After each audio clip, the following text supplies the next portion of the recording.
भाग्य दिले तू मला भाग 3 तब्बल 7 वर्षानंतर. बाबा, छोटी स्वर्धा आर्यनकडे पडत येत म्हणाली. आर्यन डायनिंग टेबलवर नाश्ता करत बसला होता.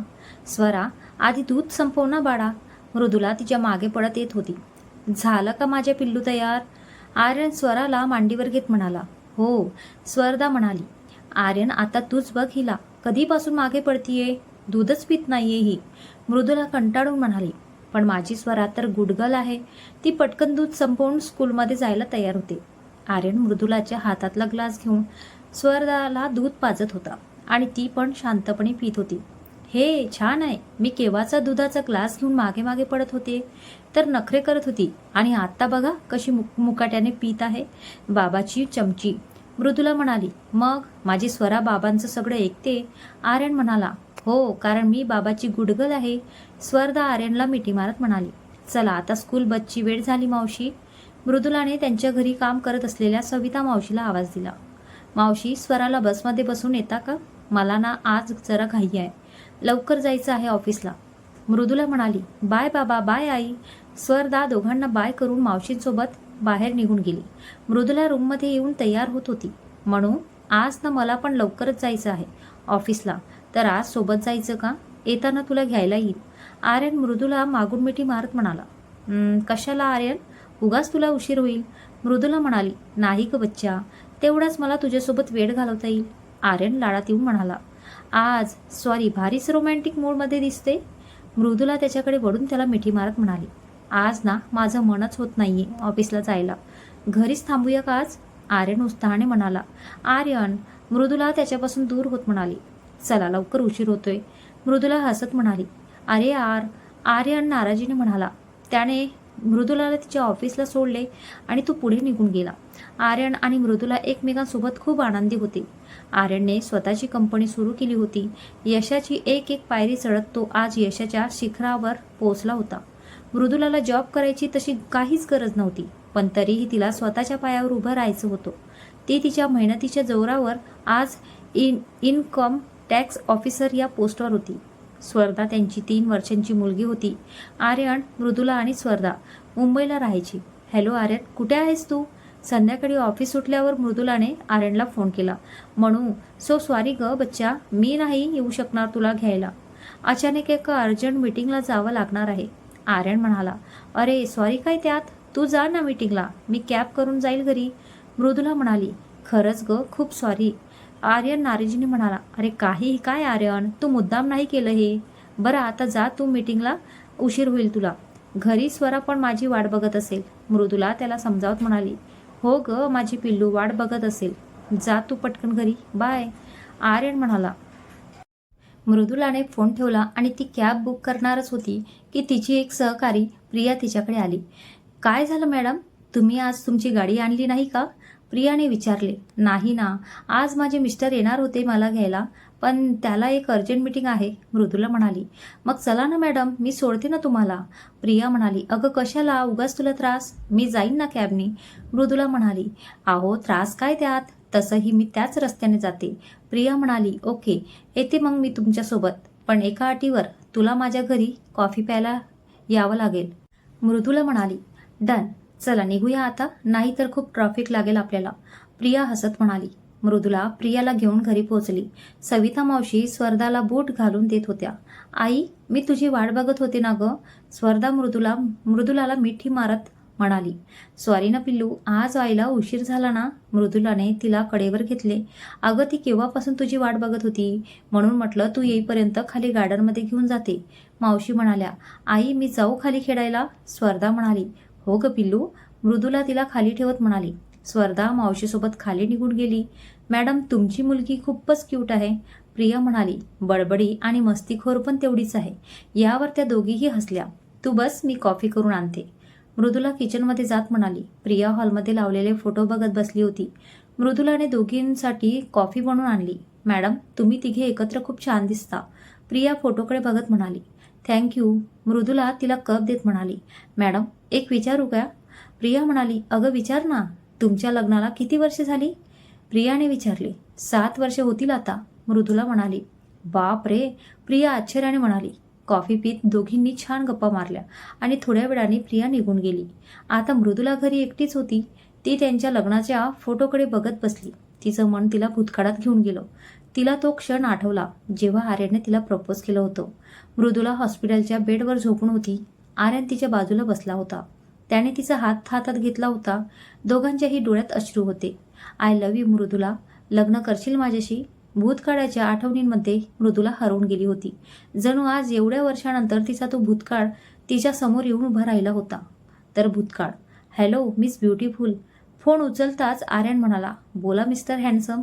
मृदुला, आज मी खूप खुश आहे, आर्यन उत्साहाने म्हणाला. ते कळते आवाजावरून, पण काय झालं ते सांगशील का? मृदुला म्हणाली, अगं हो ग, ते सांगायलाच तर फोन केलाय ना. आर्यन खुश होत म्हणाला, ओ मिस्टर हँडसम आणि मिस ब्युटिफुल, मी पण आहे म्हटलं. आर्या खोटा राग आणत म्हणाली, अगं आरू, तू पण आहेस का? याचा अर्थ नक्कीच काहीतरी खूप स्पेशल न्यूज आहे. ए आर्यन, लवकर सांगणार आहे, मृदुला अधीर होऊन म्हणाली. अरे तुम्ही दोघी गप्प राहाल तरच सांगेल ना मी. बरं आहे का, मला कॅम्पस इंटरव्ह्यूमधून जॉब मिळालाय, आर्याने सांगितले. कॉंग्रॅच्युलेशन्स आर्यन. आर्या आणि मृदुला जवळजवळ ओरडल्याच. त्या दोघींनीही हे ऐकून खूप आनंद झाला होता. I am so proud of you Aryan. आता पार्टी पाहिजे हां आम्हाला. आर्यन म्हणाली, हो ग, एकदा मी तिथे आलो ना की आपण सगळे पार्टी करूया, पण त्यासाठी आधी परीक्षा तर संपू दे. आर्यन म्हणाला, लवकर ये, आम्ही सगळे वाट बघतोय तुझी. मृदुला म्हणाली, मला पण तिकडची खूप आठवण येते यार, कधी एकदा तिकडे येऊन तुम्हाला सगळ्यांना भेटेन असं झालंय मला. आर्यन म्हणाला, ये ना मग लवकर, आम्हाला पण तुझी खूप आठवण येते. आर्या म्हणाली, बरं म्हणू, सौरभचा अभ्यास काय म्हणतोय? एवढ्यात फोन नाही आला त्याचा. आर्यन म्हणाला, अरे जोरात अभ्यास सुरू आहे त्याचा, तो पण सारखी आठवण करतो आहे तुझी. मृदुला म्हणाली, बरं ऐका ना, आपल्या गप्पा कधीच संपणार नाहीत. ही गुड न्यूज कधी एकदा आई बाबांना सांगते असं झालंय आता मला. आर्या म्हणाली, हो ग, मला पण आई आणि सौरभलाच सांगायचे. मृदुला म्हणाली, हो ना, जास्त वेळ पोटात राहिली तर पोट दुखेल तुमचं, ठेवतो मी, बाय. आर्यन म्हणाला. यावर आर्या आणि मृदुला काही बोलतील याआधीच त्याने फोन ठेवून दिला. आर्या आणि मृदुला एकमेकांचे बेस्ट फ्रेंड झाले होते. सगळ्या गोष्टी एकमेकांशी शेअर करायची. आर्यनचे कॉलेजचे शेवटचे वर्ष संपत आले होते. त्याला कॅम्पसमधून चांगला जॉबही मिळाला होता. तो दिल्लीला होता, पण तरीही ते तिघे जेव्हा वेळ मिळेल तेव्हा एकमेकांशी बोलायची. असेच दिवस जात होते. एक दिवस आर्या आणि मृदुला कॉलेज सुटल्यावर घरी येत होत्या. कॉलेजच्या जिन्यावरून खाली उतरताना मृदुलाला अचानक चक्कर आली आणि ती पडणार होती की आर्याने तिला पकडले. मृदुला पटकन खालीच बसली. म्हणू, अगं काय होतंय? आर्याने काळजीने विचारले. काही नाही ग, गरगरते जरा. मृदुला म्हणाली, चल आपण लगेच डॉक्टरांकडे जाऊया. आर्या तिला उठवत म्हणाली, अगं त्याची काहीच गरज नाहीये, घरी जाऊन आराम करते जरा. मृदुला म्हणाली, तू काय डॉक्टर आहेस का ग? आर्या चिडून म्हणाली, आरू, मी खरंच बरी आहे ग, बहुतेक आज खूप धावपळ झाली सकाळपासून म्हणून आला असेल चक्कर. आता घरी जाऊन आराम करते, तरीही जर बरं वाटलं नाही तर मी स्वतः जाईन डॉक्टरांकडे. मृदुला तिला समजावत म्हणाली, तू काही माझं ऐकणार नाहीस ना?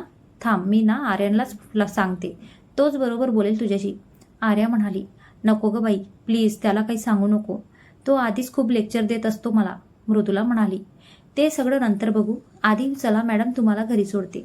आर्या म्हणाली, मग स्कूटी कोण आणेल? मृदुला म्हणाली, तुझी स्कूटी तुझ्या घरी सुखरूप पोहोचेल, पण तुला मी एकटीला पाठवणार नाहीये, चल मी सोडते तुला. आर्या म्हणाली. मृदुलाला माहीत होतं की आता ती काहीही ऐकणार नाही, म्हणून ती पण काही न बोलता तिच्यासोबत गेली. घरी आल्यावर आईनेही त्याचं सगळ्या गोष्टी मृदुलाला ऐकवल्या. मृदुलाने आईलाही समजावलं आणि ती फ्रेश होऊन कामावर जाणार होती, पण आईने तिला घराबाहेर जाऊच दिले नाही. मग मृदुला नाईलाजाने आराम करायला गेली. रात्री जेवण झाल्यावर ती गच्चीवर शतपावली करत होती. डोकं अजूनही दुखतच होतं. तेव्हाच तिचा फोन वाजला. हॅलो मृदुला, आर्यन म्हणाला. बोला आर्यन सर. मृदुला जेवढं जमेल तेवढं नॉर्मल आवाजात बोलायचा प्रयत्न करत होती. काय झालंय मृदुला? आर्यनने विचारले.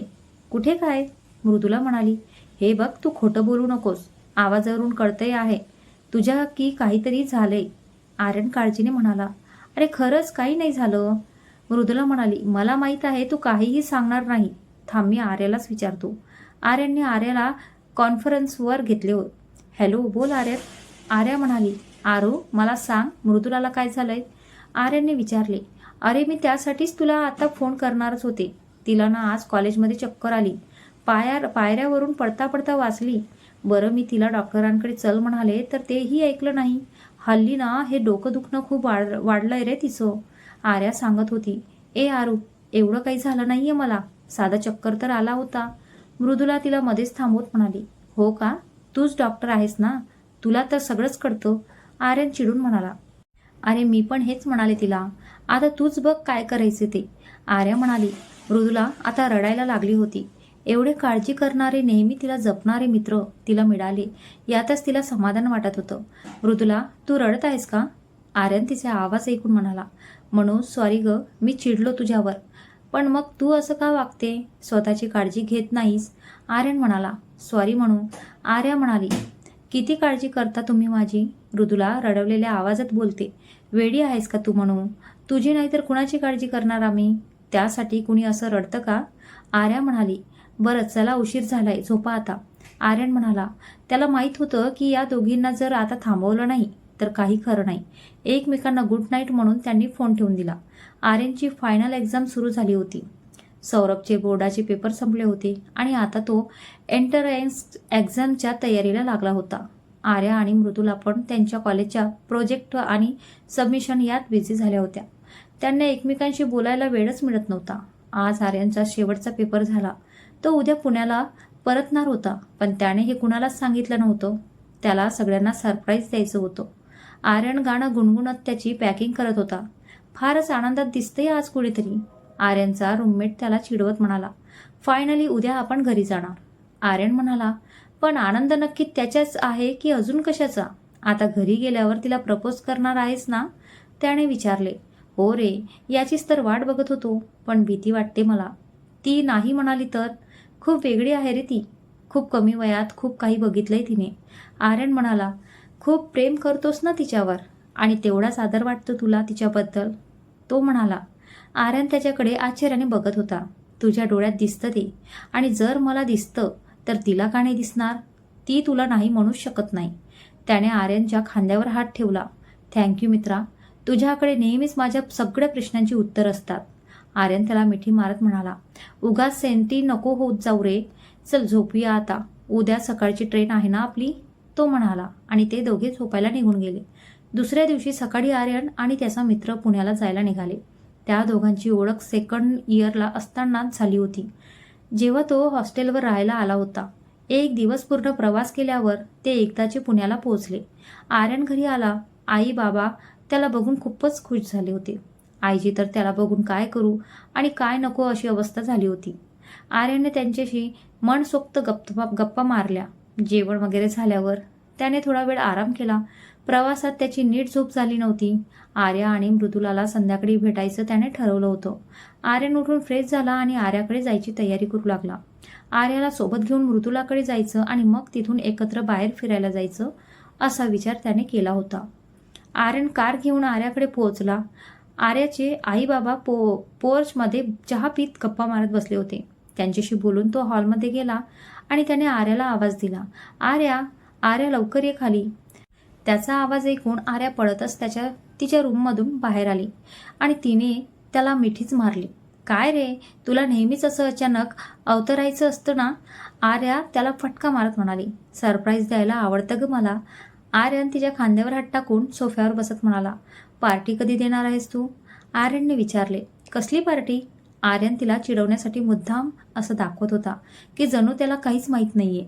ए आर्यन, मार खाशील हा तूच म्हणाला होता तू पुण्याला आलास की पार्टी करूया, आर्या म्हणाली. हो ग माझी आई, देणार आहे मी पार्टी तुला, इनफॅक्ट आपण आजच जातोय पार्टी करायला, आर्यन म्हणाला.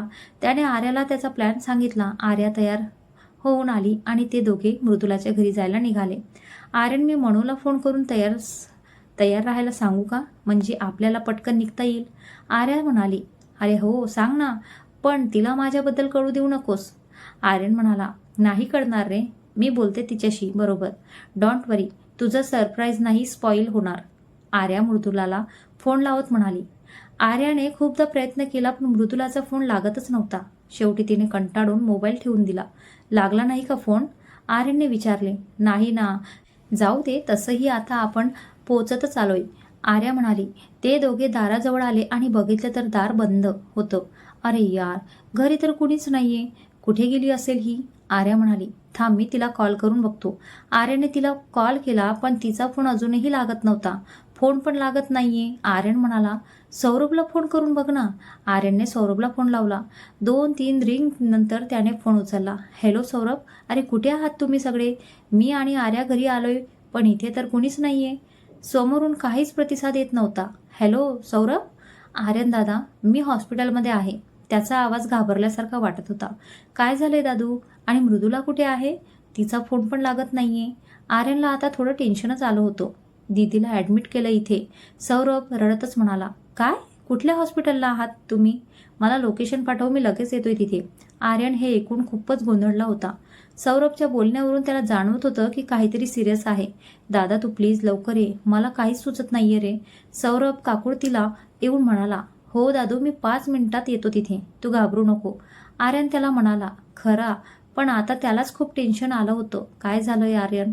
आर्यनने विचारलं. पटकन गाडीत बस, सांगतो तुला सगळं. हॉस्पिटलला पोहोचल्यावर ते दोघे पळतच आत गेले. मृदुलाची आई रडत होती आणि सौरभ त्याच्या शेजारी बसून त्यांना धीर देत होता. सौरभ, काय झालंय मनूला? आर्याने त्यांच्याजवळ येऊन विचारले. आर्याने तर आधी रूमच्या काचेतून मृदुलाला बघितले. गाडी चालवताना त्याच्या डोक्यात किती नको नको ते विचार येऊन गेले होते. त्याच्या डोळ्यासमोर फक्त तिचा निरागस चेहरा येत होता. तिच्या डोक्याला पट्टी बांधली होती. डॉक्टर तिला तपासून बाहेर येत होते. काका, कशी आहे ती? आर्यन दारातच उभा होता. डॉक्टर बाहेर आल्यावर त्याने लगेच विचारले. ते डॉक्टर आर्यनच्या बाबांचे खूप चांगले मित्र होते आणि म्हणूनच आर्यन त्यांना ओळखत होता. ठीक आहे ती आता, पण अजून शुद्धीवर आली नाहीये. ब्लड लॉस झालाय म्हणून ब्लड द्यावं लागत आहे. डोक्याला मार लागलाय, त्यामुळे आपण काही टेस्ट करून घेऊया तिच्या. डोंट वरी, थोड्या वेळात येईल ती शुद्धीवर. एवढं बोलून डॉक्टर जात होते. थोडं समोर गेल्यावर आर्यनने त्यांना आवाज दिला. काका, खरंच काही सिरियस नाही ना? ते मी तुला आता नाही सांगू शकणार. म्हणजे मला एक शंका आहे, पण खरं काय ते आपल्याला टेस्टच्या रिपोर्ट्स आल्यावरच कळेल. कसली शंका काका? आर्यनने विचारले. We have to wait for the reports. Doctor त्यांच्या खांद्यावर हात ठेवून म्हणाले आणि निघून गेले. आर्यन परत मृदुलाच्या रूमजवळ आला. आई तिच्या बेडजवळ बसली होती. त्याने सौरभ आणि आर्याला खुनेनेच बाहेर बोलावले. ते तिघे बाहेर खुर्चीवर बसले. आता मला व्यवस्थित सांग दादू, काय झालं होतं ते नक्की? मनू कशी पडली? आर्यन सौरभचा हात हातात घेऊन म्हणाला. दादा, मी क्लासवरून परत येऊन फ्रेश व्हायला गेलो होतो. बाहेर येतच होतो तर दीदीच्या रूममधून काहीतरी पडण्याचा आवाज आला. म्हणून मी तिकडे गेलो तर ती पडली होती टेबलजवळ. खूप रक्त वाहत होतं डोक्यातून. टेबल लागलं असेल बहुतेक डोक्याला. आई आणि मी लगेच तिला इथे घेऊन आलो. काहीच सुचत नव्हतं रे दादा मला. एवढं बोलून सौरभने त्याला घट्टमिठी मारली आणि तो रडायला लागला. सौरभ, असं रडता का? दीदी ठीक आहे आता. मोठा झालाय बाळा आता तू. रिस्पॉन्सिबली वागायला हवं ना आपण. आर्यन त्याला समजावत होता. कळतंय रे दादा मला, पण आजपर्यंत दीदीने कधीच माझ्यावर कोणतीच रिस्पॉन्सिबली येऊ दिली नाही. आज दीदीलाच या कंडिशनमध्ये बघितलं तेव्हा खरंच ब्लँक झालो होतो मी. सौरभ म्हणाला. तेवढ्यात नर्स तिथे आली. मृदुलाचे रिपोर्ट्स आले होते आणि त्यासाठीच डॉक्टरांनी त्यांना बोलावलं होतं. आई आत मृदुला जवळ बसली होती. त्यांना घेऊन आर्यन डॉक्टरांच्या कॅबिनमध्ये गेला. आर्या आणि सौरभ मृदुला जवळच थांबले होते. मृदुलाचे रिपोर्ट्स आले. डॉक्टरांनी सांगायला सुरुवात केली. काही सिरियस नाहीये ना डॉक्टर? मृदुलाच्या आईने अधीरतेने विचारले. हे बघा, तुम्ही प्लीज शांतपणे ऐकून घ्या. काका प्लीज लवकर सांगा ना, काय आहे रिपोर्ट्स? आर्यनलाही आता भीती वाटायला लागली होती. तिला ब्रेन ट्यूमर आहे. आर्यन, हे ऐकून आर्यन आणि आई दोघेही स्तब्धच झाले होते. त्यांचा स्वतःच्या कानावर विश्वासच बसत नव्हता. आपल्याला लवकरात लवकर ऑपरेशन करावं लागेल, नाहीतर कॉम्प्लिकेशन्स आणखी वाढत जातील. पण तरीही आपल्याला काही दिवस थांबावंच लागणार आहे, कारण तिची जखम बसेपर्यंत आपण तिला ऑपरेट नाही करू शकत, डॉक्टर म्हणाले. डॉक्टरांशी बोलून ते दोघेही बाहेर आले. काय बोलावं, काय करावं कुणालाच काही कळत नव्हतं. मृदुला अजूनही शुद्धीवर आली नव्हती. तिला बघून आईचे अश्रू अनावर झाले. त्या सारख्या रडत होत्या. आर्यनने त्यांना पाणी आणून दिलं. काकू प्लीज तुम्ही शांत व्हा. काहीही होणार नाही आपल्या मनूला. तुम्हीच तर तिची खरी स्ट्रेंथ आहात ना काकू. आपण स्ट्रॉंग राहिलो तरच तिला यातून बाहेर काढता येईल ना. आर्यन त्यांना धीर देत होता. पण तिच्याच सोबत का व्हावं हे तिचं तर आधार आहे माझा.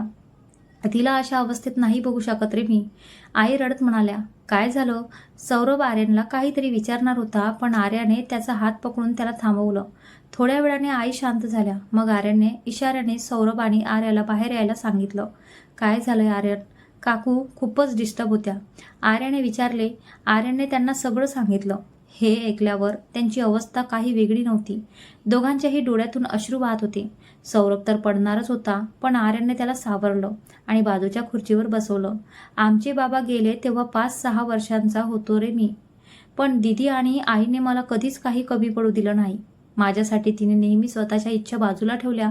तुला माहीत आहे, तिला डॉक्टर व्हायचं होतं, पण मला माझी स्वप्न पूर्ण करता यावीत, कधी पैशांची कमतरता पडू नये म्हणून तिने. तो पुढचं बोलूच शकला नाही. त्याला मिठी मारून फक्त रडत होता. शांत हो रे दादू. आतापर्यंत दीदीने सगळं केलंय ना तुझ्यासाठी, पण आता तिला सांभाळायला हवं ना. तसंही आता आईला पण तुझी गरज आहे रे. यावेळी त्यांना सगळ्यात जास्त तुझ्या आधाराची गरज आहे. आर्यन त्याला समजावत होता. दादा, तिला काही होणार नाही ना रे? सौरभ म्हणाला. काहीही होणार नाही तिला. असा विचार पण करायचा नाही आता. आर्या त्याचा हात हातात घेऊन म्हणाली. काय होईल पुढे तर पाहूया पुढील भागात. हा भाग तुम्हाला कसा वाटला ते कमेंटमध्ये कळवा आणि व्हिडिओला लाईक आणि शेअर करा आणि चॅनलला सबस्क्राईब करा. तर भेटूया पुढील भागात. धन्यवाद.